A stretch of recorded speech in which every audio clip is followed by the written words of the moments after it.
Time now to introduce a mesmerising new star of the big screen, fungi. See how they grow. They are remarkable images, these, aren't they? It might sound unlikely.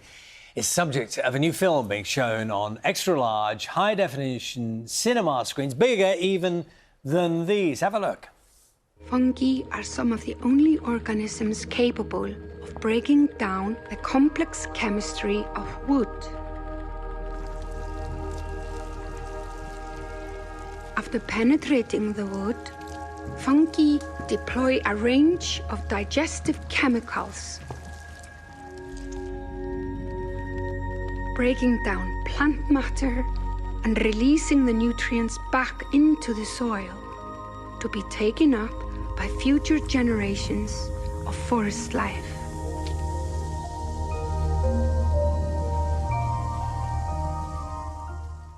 It is all rather magical. The film's creator, biologist Merlin Sheldrake, is with us now. Pictures are stunning.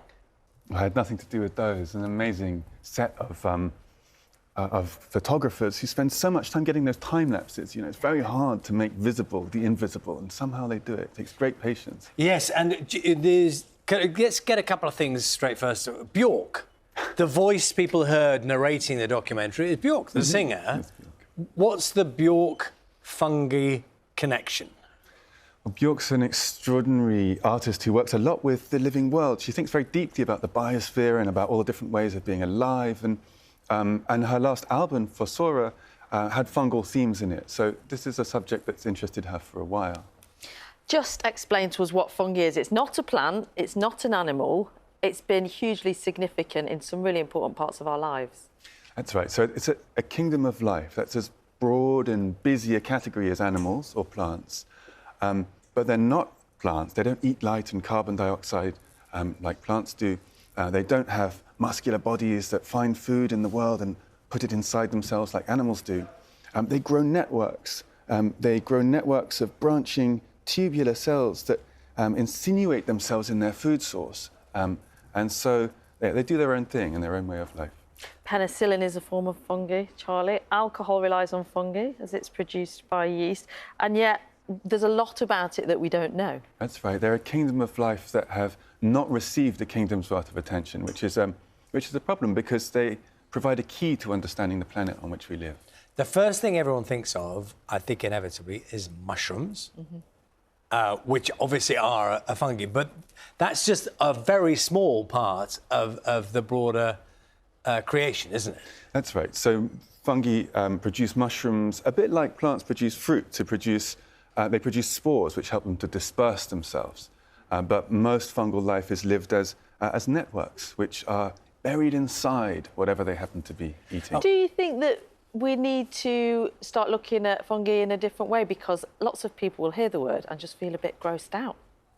It's funny, isn't it? Yeah. I spend my life dealing with these reactions. Yeah, for sure. You know, these are ancient life support systems that easily qualify as some of the wonders of the living world. We've not given them enough attention. They are responsible for so much. As we speak, they're making soil, making food, making medicines, nourishing plants, influencing the composition of the atmosphere. They make all life on Earth possible. And so, for sure, I think it's time to rethink that. It's not just about your omelette, Charlie. Oh, absolutely not. And now you and your fellow scientists are discovering more and more all the time, aren't you? There is a sequence in the film where you look at plastic and how a fungi has the ability to start breaking down plastic. Can you explain that? What is happening? So fungi are chemical wizards. They can break down all sorts of tough compounds, like wood, for example. We forget about how hard it is to digest wood. They can live on all sorts of bare rock they can eat. So this team, Peter Mortimer and his team, have found that some types of fungi can break down some types of plastic and use it as an energy source. So for them, it's food. And so if there are ways for us to harness this, obviously it could be very useful in our efforts to adapt to the pollution crisis we've created. That is a real practical use, isn't it? interested to learn about you playing the beat of a fungi. You've managed to find a musical rhythm to that. How does that work? I think we've got a video of it. Yeah, that's quite... well, when I released my book, Entangled Life, I got a fungus to eat it. So I fed it to a fungus, and the fungus digested all the pages and the covers. At your book? Yeah, ate it. Okay. And so it's a big, sort of fluffy, partially digested book. And then it sprouted mushrooms out of the side. I then ate those mushrooms, but we plugged in electrodes to the book so that it could detect fluctuations in the electrolyte activity of the fungus, and then converted that to sound. And then I'm playing along with that sound. Oh, Merlin, you really love Can fungi. we hear that? And which bit of that is the fungi noise? Well, the piano bit's me. Yes. And, Yes, I figured that. and then all the rest is fungus. Toadstools are fungi. That's another name for mushrooms. A mushroom, yes. Why is it, do you think, Merlin, that we associate... Why is it linked with kind of mythology?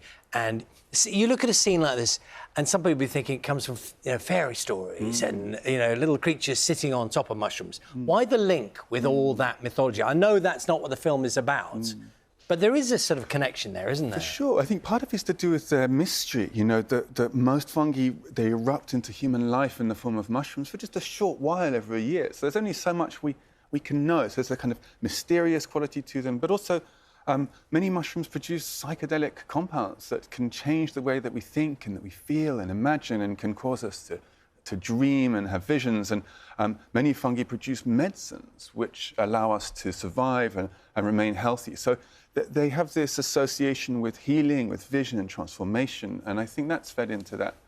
And do we need to put out, Merlin, the cautionary note about be careful of what you eat? Absolutely, yeah. So that's important, isn't it? It's very important. There's some mushrooms that would kill you if you ate them, and you should only eat mushrooms that you're positively identifying. So that means if you find a mushroom, you're like, well, it's not that one, and it's not that one, so it must be this one. That's not a positive identification. You want to be able to say, I know exactly that it's this one because of X, Y, and Z, and so I know it's safe to eat, and so I'll eat it. And what did the mushroom taste like that grew on your book? It tasted great. I thought it would taste of all my sort of knotty sentences and like agonized grammar and stuff, but it tasted really good. You could taste every comma. Oh, well, I wish I could, yeah. Thank you very much. So the pictures are quite remarkable. They really are mesmerising, absolutely.